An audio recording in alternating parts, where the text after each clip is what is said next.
এই যে দেখুন, সৌদি আরবের বিয়ে। তো কার্ডটা অনেক সুন্দর। তো এটা হচ্ছে বিয়ের কার্ড।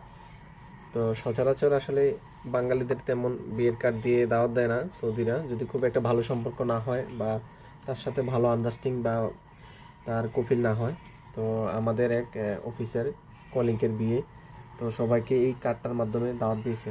তো বাংলাদেশের এটার খরচ ম্যাক্সিমাম সর্বনিম্ন 2 থেকে 3 হাজার টাকা হবে। এত সুন্দর করে এই কার্ডগুলো করছে বলার মতো না। আসলে বলতে হবে তাদের যেরকম পরিমাণ টাকা আছে, ওই পরিমাণ চাহিদা আছে এবং ওই পরিমাণ খরচ করার মন মানসিকতা আছে।